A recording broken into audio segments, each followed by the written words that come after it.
We're not wearing the bonnets outside of the house. We're not coming out of the house in our pajamas. We're not doing it.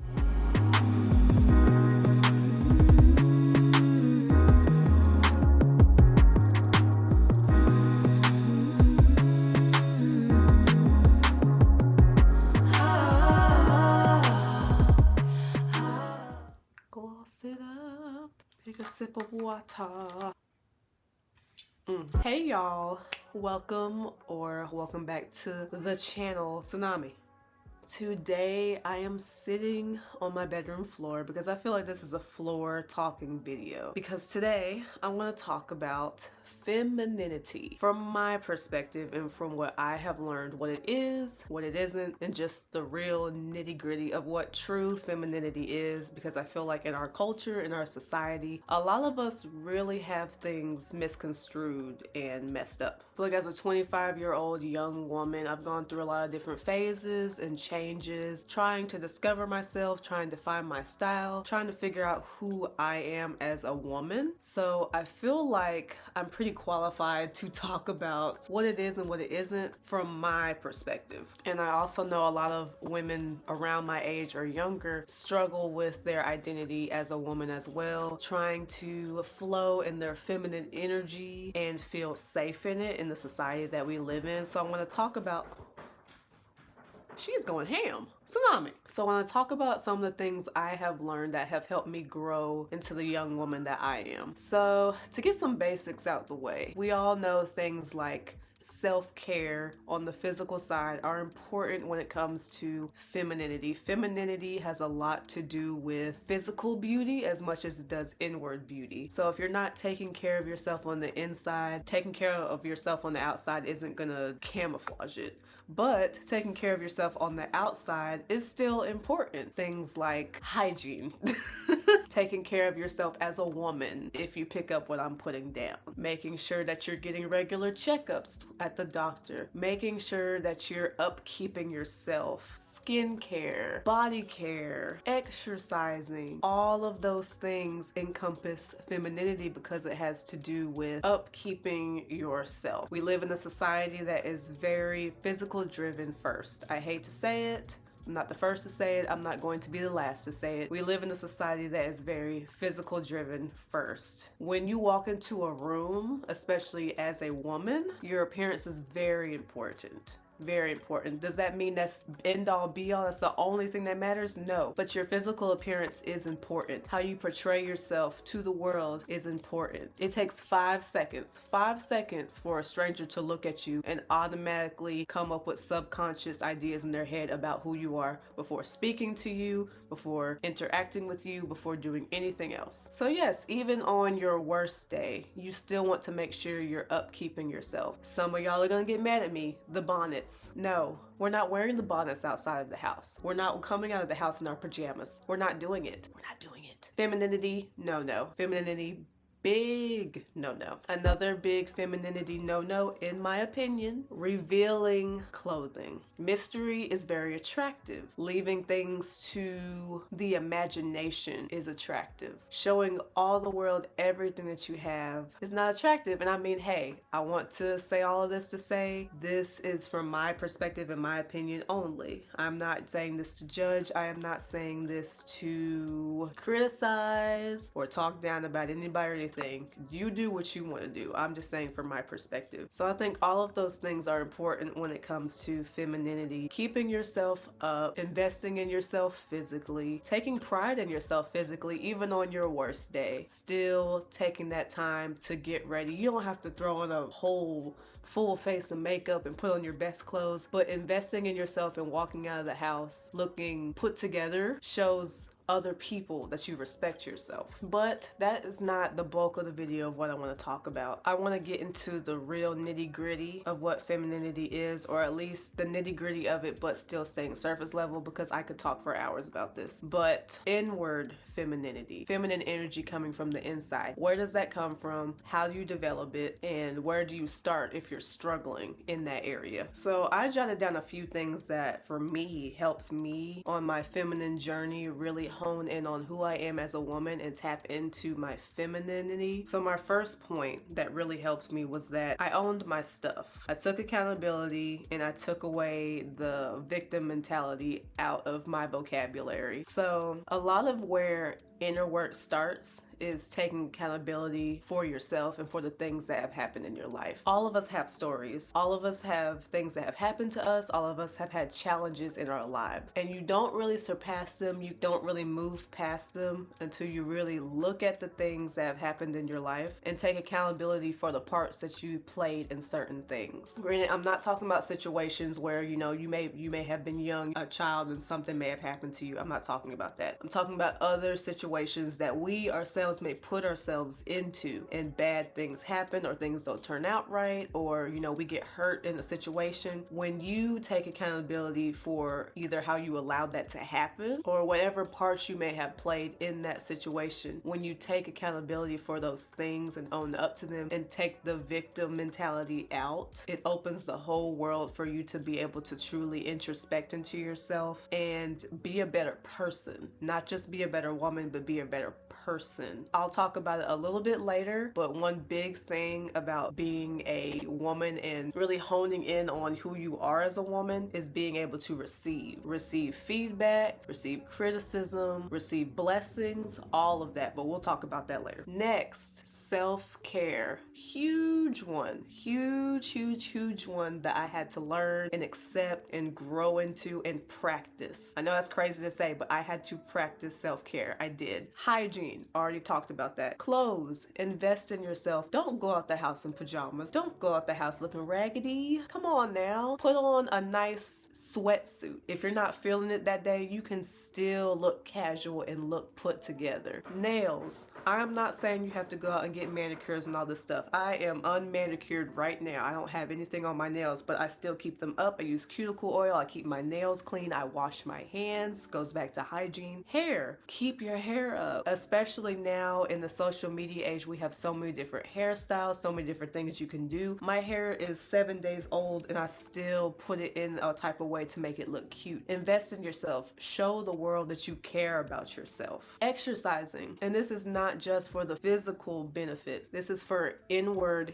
health benefits as well. As we age, as our physical activity goes down, it's so important to move your body, to keep your strength up, keep your stamina up. It's good for your heart. It's good for your blood pressure. It's good for stress relief, especially coming home from a long day at work, a hard day at work, people stressing you out. Go to the gym to relieve that. Your body will thank you on the outside. You will look good and you will feel good on the inside, which portrays out in the energy that you give out. And overall, just pamper yourself. Take time out of your day. Take time out of your week. If you can't do it every day, block out a time or a day of the week or a time in the day of the week where you can just dedicate it to you, whether that's taking a nice bath and soaking in the bath, or going on a walk, a nice nature walk by yourself, listening to music, journaling, something that has nothing to do with anybody else but yourself, and you're pouring back into yourself. But again, beyond the physical parts of self-care, I also included things like therapy. So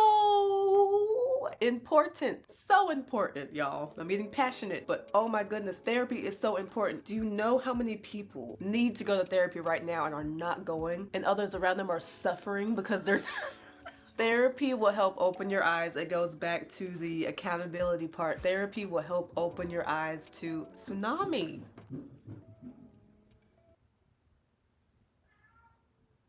Therapy will help open your eyes to so many things about yourself that you may not realize, habits that you have that you don't realize, self-sabotaging things or mindsets that you may have, and all of that goes into womanhood. All of that goes into your feminine energy. Journaling, I said this too. Journaling helps for some people. I know it definitely helps for me. It may not be everybody's thing, that's okay, but being able to write out your feelings on paper and really dissect how you're feeling, if you had a tough day, if you had a tough week, it really helps, at least helped me, to take care of myself and make sure that I'm catering to myself emotionally. Prayer and meditation. It is so important to take out that time during the day, whether it's early in the morning, late at night when you're winding down, to take that quiet time to pray, to meditate, to connect to God, to get back to your center. It's important to get those heavy loads that you may have taken from the day, from the week, from things that you don't talk about to other people, and really unload that and release that to God, the only one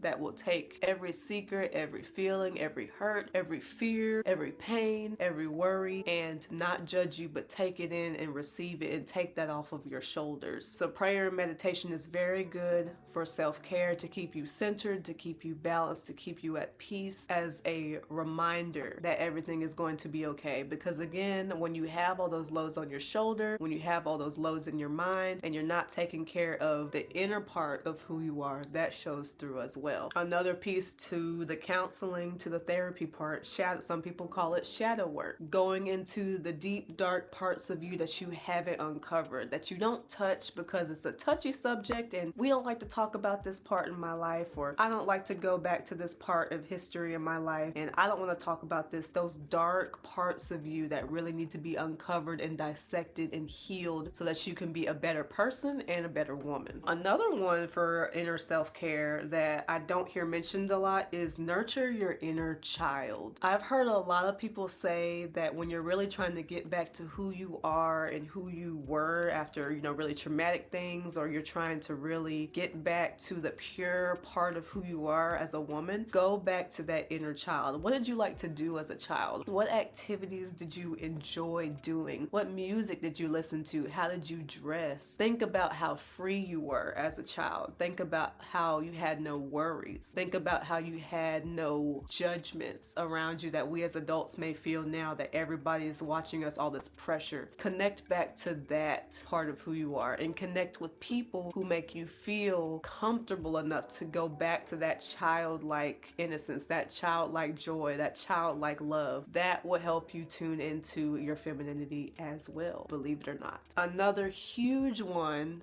to help you on your feminine journey that has helped me so much, huge part, is exercising my creativity, y'all. Oh my goodness. Femininity flourishes in creative environments. It just does. If you think about us as women, if you think about a woman's purpose, we literally, down to the basic, down to biology, we create. We were put on this earth to create. Literally, we create life when we conceive and give birth. We are creatives at heart. We can take ingredients and create food. We can take bits and pieces of something small and put it all together and create something bigger than ourselves and bigger than what it was. Creativity is a foundational quality of femininity. So if you like to paint, paint. If you like to draw, draw. If you like to make music, make music. If you like to listen to music, listen to music. If you like to dance, dance. Dancing is a huge way to get in tune, not only with your inner child, but your just femininity. It makes you feel free. It makes you become more in tune with your body. And I'm moving like this to emphasize.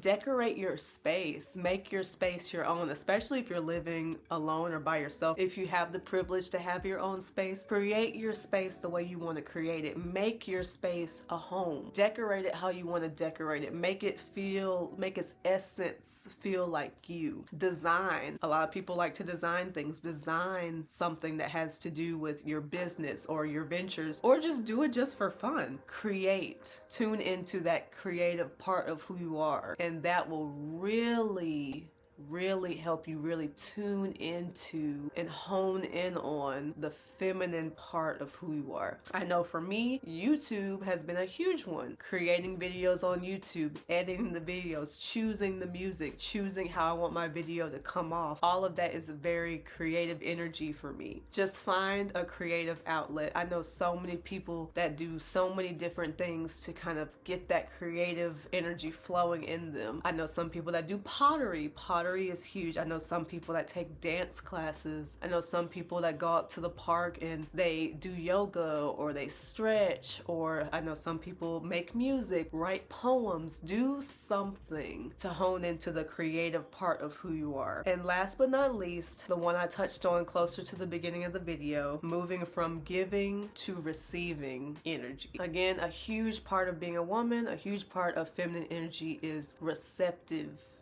energy. I'm not gonna use the analogy that I'm thinking in my head, but we are receivers. And when you live your life so honed in on, I gotta do it for myself, I can't accept help from anybody, it's me against the world, I can only trust myself, I can't trust anybody. And let me say this, I understand, okay? In this life that we live, in the society that we live in, where we've seen so many things happen, it's very easy as a woman to be tempted to harden your heart, to not trust, to want to grind, make sure you have everything for yourself. That way nobody can pull the rug up under you, nobody can hurt you anymore, nobody can do anything to you because I'm by myself, it's me, myself, and I don't need anybody. Everybody needs somebody. Every one of us, every single one of us needs somebody. And a huge part of honing into your feminine energy is being okay with asking for help, being okay with receiving help, being okay with receiving the love, whether it be from family members, from friends, from partners, whoever. It is okay from time to time to take your hands off the wheel and accept love that others are trying to give you, accept help that others are trying to give you, because that's what femininity is really about in that aspect. Unharden your heart. You will never be able to fully embrace your womanhood until you soften your heart and accept help, accept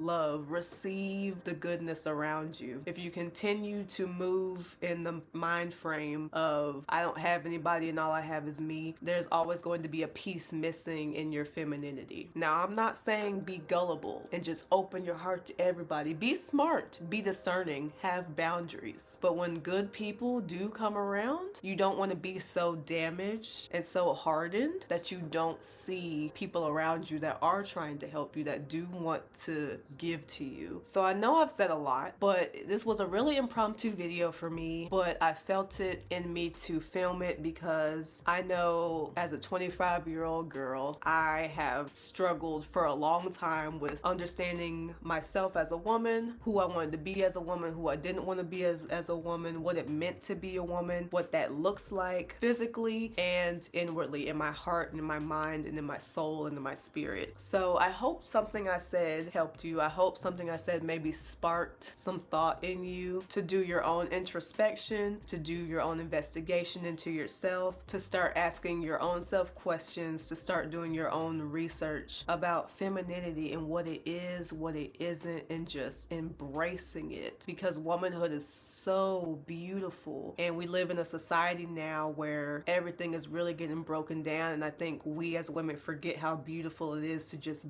be a woman and be feminine. But anyways, I don't want to keep ranting because like I said, I will talk about this topic forever. So hope you guys enjoyed the video. I'm gonna get off now and I will see y'all in the next real talk. Love y'all so much. Peace, love, and happiness.